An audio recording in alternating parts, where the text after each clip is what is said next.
Well done, Julie.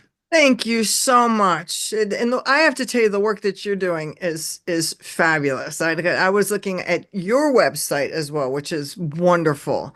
But everything Well, from Kelly Carlin, who my daughter actually studied under her at Pacifica Graduate School. But the work that you've done, even in terms of working with autism, I actually ran a program because I was working with dolphins. And they went, oh, the connection between dolphins and autistic kids.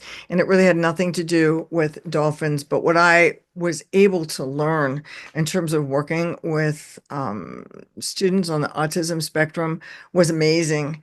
And for me, it was a big reminder that I think a lot of this is here because we need to start learning how to communicate better and in different ways. These kids had so much to say, but we become so compartmentalized and narrow in terms of how we communicate, what we expect and behavior and this and that, that we don't really know how to listen.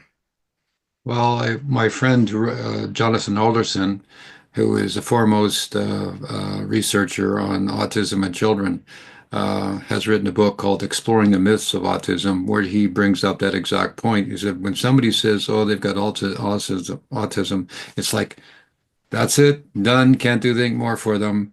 And he says that's not true. It's a matter Right. of learning the patterns. And he and I've done some play acting therapy. I've invented a few things for him intuitively. He's applied them technically. He's a young man in his 40s, very well educated, but he's foremost in putting that forward, just as you're saying now, that we need to learn it's that we don't want them to learn how to communicate with us. We want Right. It's to communicate with them. us.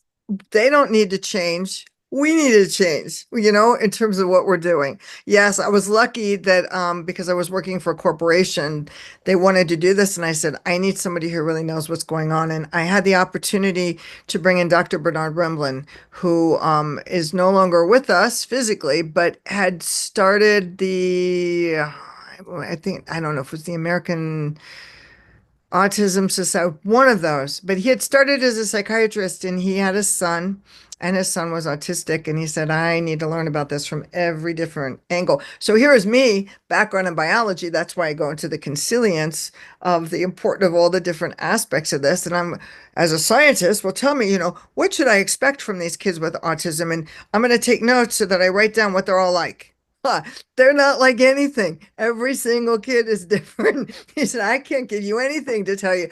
And it was like, well, who needs to change here? That's me. I need to change how I'm looking at this and how I'm preparing to connect with the kids.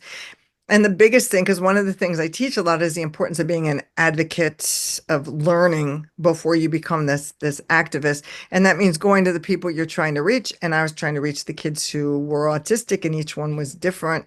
And I created a program, but it was the kids that really created the program. It's like, you got to tell me what's working, what's not working, what feels good, what doesn't feel good. And it was like learning a new language, and maybe that's the language we all need to be learning, because then you can communicate across everything, because that is that communication through light. It's looking past our language skills. And sometimes you have to, oh, body language. Sure, body language is important, but when you're dealing with someone who's autistic, that body language it doesn't fit into what you think about in terms of social constructs and situations, and it's learning to communicate in a whole new language. No, you're absolutely right. Absolutely right. My friend Jonathan told me about potty training and a story about how he got success with one young lady or little child, and they got her in school, and the teacher understood when the little girl put her hand up that she would go to the washroom and come back. And then one day the teacher wasn't there, and a supply teacher was in, and so the little girl was, peeing her pants and coming home, Oh, and it was like, what happened? What's going on? And they thought it was a relapse, right? So then they went and they talked to the person at school, or somehow they were talking at school, and they found out that nobody clued the teacher in, that when the little girl puts her hand up, who usually doesn't say a thing, that Wow. has to go to the washroom. Yeah, Who was the person in need of education here? Well, the teacher, right? So exactly. well said. You've Exactly. been around. I like you a lot. This was great. I really, really appreciate this. Like I said, I love all the work that you do. And Well, thank you for that. Not, it's surprising when guests do not look at my website, but they don't know what I do. But many paths up the same mountain, one peak. yeah. That's my one of my base teachings. And about the coin, we'll do the same thing. You're talking the same thing. We never met before. We don't know each other. We haven't read each other's books or whatever. And here you are coming up with the same examples as me, several actually. And I'm not trying to take credit that I thought of them. No, but you know what? That's that The concept that I same talk thing. about. We're sticking our fingers in the ethers. We're all connecting to that same super consciousness energy. And I find people last night I had the opportunity to go listen to Thomas Friedman, the New York Times writer, and I was listening to things that he was saying and talking about the world and people and da da da. And I'm going, this guy is saying the same thing that we're all saying. He's just using different words. And we all need to be reaching, different people to do that. But that's the connection. That's that Buddhist principle, what is the difference and how do you treat others? And the answer is there are no others.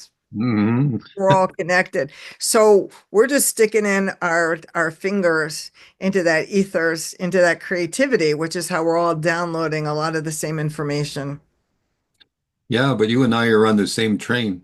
I mean, Yeah, we sure are. yeah, there's other ways that people say, but I like very much what you're saying. I have a podcast called The Wake Up, so maybe I could call you up and we can do a 25-minute podcast or something. That would be great. And you can count on me to be signing up for your email list just to keep track to watch all the things that are going on. And yes, because what do I keep saying? Kindred spirits are destined to connect in different ways. And yeah, we all need to know that we're out there. Well, we are putting together sometime.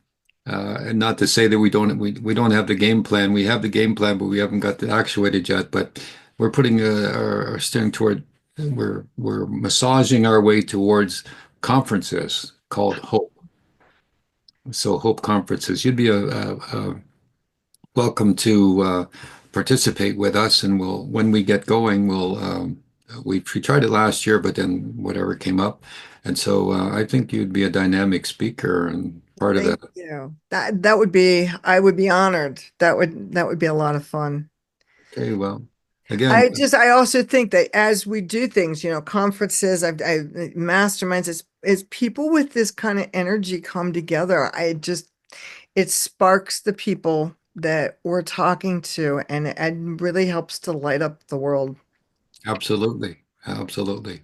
I'd like 10,000 people in one place on one day. That's my goal. There you go. Well, keep me up on that because I might be able to help make that happen. I mean, we've all got different networks. Let's bring you in 10,000 people from Well, all different areas. yeah, you just touched. That's exactly right. People like with networks coming together Right. make a bigger network. So, okay. That's how it works. Yes, keep me in the loop on that, and I would love to help in any way that I can. Well, do you want to send me a copy of your book? I do. And do I have mailing address for you? I'll send you a hard copy, which I've made available to anybody and everybody, but so that you have it. Sure. Okay, I'll give you my address and use the U.S. mail. Otherwise, it'll be expensive.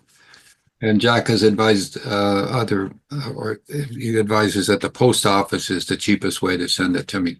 Okay. I would love to. Okay, well, I just love you. You're a dynamic lady, and like a lot of wisdom you said today, and I hope Thank I you. hope you sell a ton of books. Ah, thanks. It's a matter of just connecting with the world. But I cannot thank you enough. And Jack, has been wonderful meeting you too. And it's just great knowing that I they keep saying to me, well, this is the podcast tour. I said, I feel like this is the friend making tour because it's wonderful. And being in a place like Las Vegas where I have a joke that I don't do a lot physically here. I was invited to speak to, but most of them were stoned. Um, so for me, it's like, I don't care if it's through the internet, it's wherever. It's just nice to know that there are other people on the same wavelength out there. Well, as they say, as long as they bought a ticket, it's okay. That's right. Well, okay, we'll see you next time. And Thank you both so much. And yes, and keep me updated on anything and I will send the book. But yes, if there's anything that I can do to help and start spreading some words, would love to. okay, well, I'll get back to you on time for the podcast. So, but anyway, God bless and take care. Thank you so much. Okay, we'll let you leave now. See you later. Peace and Bye. prosperity. Bye bye.